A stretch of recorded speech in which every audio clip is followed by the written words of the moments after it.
Hello and welcome to RV blogs મિત્રો। આજે આપણે એક ચેલેન્જ લીધેલી છે કે 5 શિવ મંદિરે દર્શન કરાવીશું તમને। આજ ખાસ કરીને શિવરાત્રિનો દિવસ છે તો આપણે આપણું ચેલેન્જ સ્ટાર્ટ કરીએ। પહેલું મંદિર છે જે ફેમસ છે અમારા અહીંયાનું, તમે પણ જુઓ। અમે ગયા તો બહુ આશાઓ સાથે હતા। મારી મિત્રને મેં કીધું પણ હતું કે આ મંદિરે દર્શન કરવા નેક્સ્ટ ટુ ઇમ્પોસિબલ છે, ત્યાં આગળ બહુ જ ભીડ હશે, પણ એને મને કહ્યું ના ભીડ નહીં હોય, ચાલ મજા આવશે। પણ ત્યાં આગળ એકચ્યુઅલી મેળો લાગેલો હતો અને ભીડ તમે જોઈ જ શકો છો।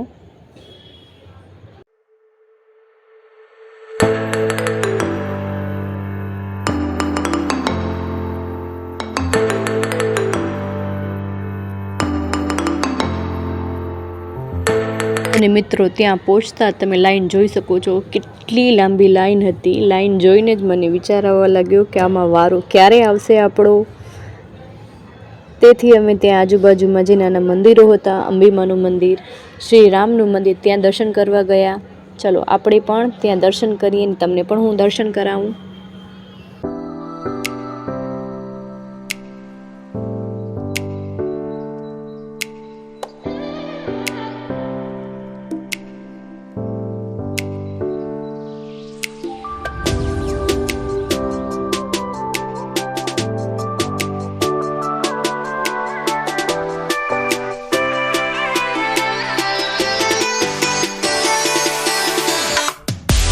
મિત્રો આવી ખતરનાક ભીડ જોઈને મને થઈ ચિંતા કે હવે કરશું શું। ચેલેન્જ તો મેં લઈ લીધો કે 5 મંદિરના દર્શન હું મારા સબસ્ક્રાઈબરો અને વ્યુઅર્સને કરાવીશ, પણ કેવી રીતે? આજે દિવસ હતો શિવરાત્રિનો, જે પણ મંદિરે જશું ત્યાં હશે અવળીને અવળી ભીડ, પણ મેં હિંમત હારી નહીં।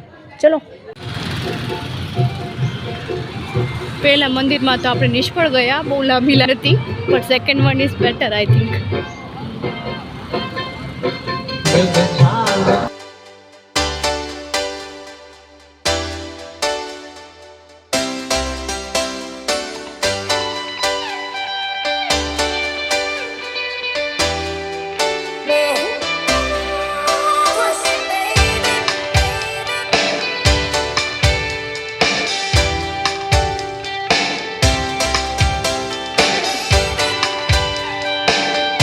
મિત્રો અમે ખૂબ જ નસીબદાર, ગોતતામાં અમને એક મંદિર પણ મળી ગયું જે લકીલી શિવ મંદિર હતું, અને અમે નસીબદાર છીએ કે અમને શિવ અભિષેક કરવાનો પણ મોકો મળ્યો।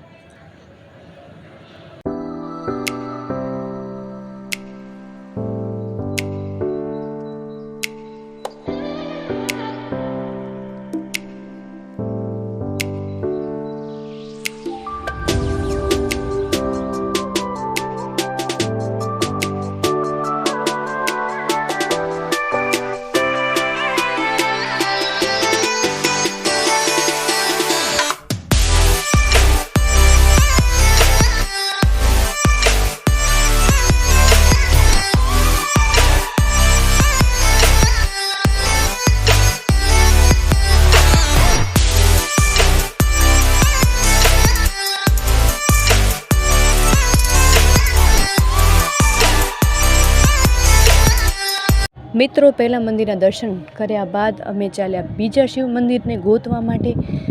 એ હતું મુક્તિધામ એટલે કે સ્મશાન। મારી એક ફ્રેન્ડે સજેસ્ટ કર્યું હતું કે ચલો આપણે આજે સ્મશાનના શિવ મંદિરે દર્શન કરીએ। તો થોડી વાર તો દરેક વ્યુઅર્સ અને સબસ્ક્રાઈબરને થશે કે સ્મશાન પહોંચી ગયા, પણ ડરવા જેવી કાંઈ વાત નથી। ત્યાં પણ સરસ મજાના શિવજી વિરાજમાન છે, જ્યાં શંકર ભગવાનનું નિવાસ સ્થાન છે, ત્યાં કઈ વાતનો ડર હોય જ નહીં। મિત્રો આજે એની સાથે સાથે તમને હું સ્મશાનમાં કેટલીક સરસ મજાની જગ્યાઓ, બગીચો અથવા તો નાના નાના મંદિરો પણ બતાવીશ। આજે ત્યારે હું દર્શન કરવા ગઈ, ત્યાં શિવજીની પૂજા ચાલી રહી હતી।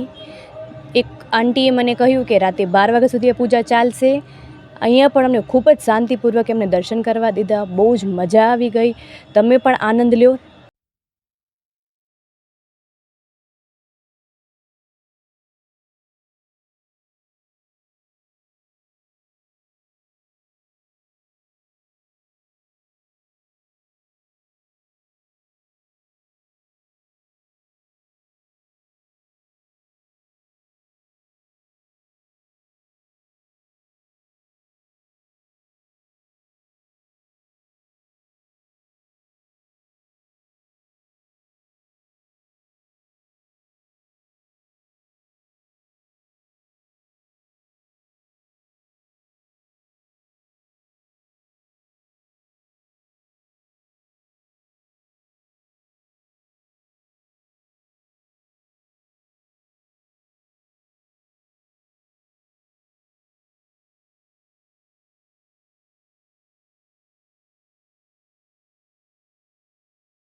મિત્રો, સ્મશાનનું નામ પડતા આપણને સૌને ડર લાગે કે સ્મશાન જોવા જેવી જગ્યા, સ્મશાન થોડી જવાય.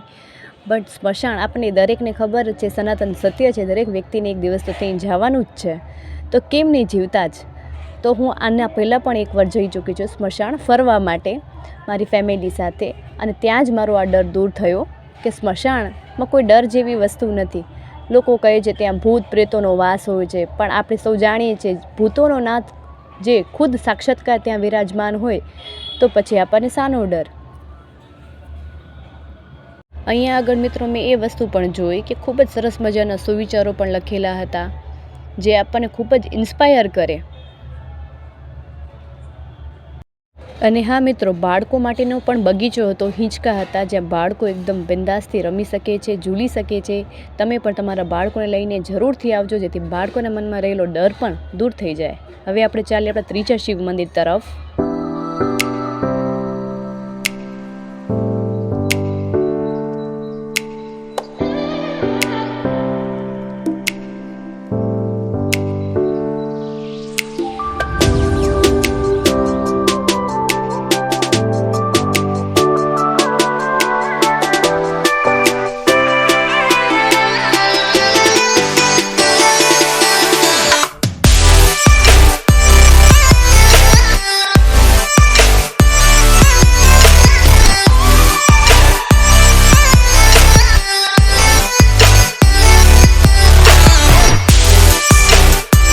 મિત્રો, સાંજના 7 વાગી ગયા છે અને 3 મંદિર થઈ ગયા છે, પણ હવે 2 મંદિર રહ્યા છે. જોઈએ 2 મંદિર મળી જાય છે જલ્દીથી. જલ્દી શિવ ભગવાનના દર્શન કરી અને તમને પણ કરાવું છું. મિત્રો, આપણને 4થું મંદિર પણ એટલું ઝડપી મળી ગયું. ભગવાનની ઈચ્છા હશે કે હું પણ તમને 5 મંદિરના દર્શન કરાવું, શિવજીના દર્શન કરાવું આજના પાવન દિવસે. તો આ છે સિદ્ધેશ્વર મહાદેવ મંદિર, જે ખૂબ જ સરસ છે. ત્યાં આગળ પણ આરતીની તૈયારી થઈ રહી હતી.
મિત્રો, જો તમને પણ મજા આવી ગયું આજ શિવરાત્રિના મહાપર્વના દિવસે 5 શિવ મંદિરના દર્શન કરીને, તો કમેન્ટ બોક્સમાં લખી નાખો હર હર શંભુ, અને ચેનલને લાઇક, શેર અને સબસ્ક્રાઈબ કરવાનું ભૂલશો નહીં. Bye bye.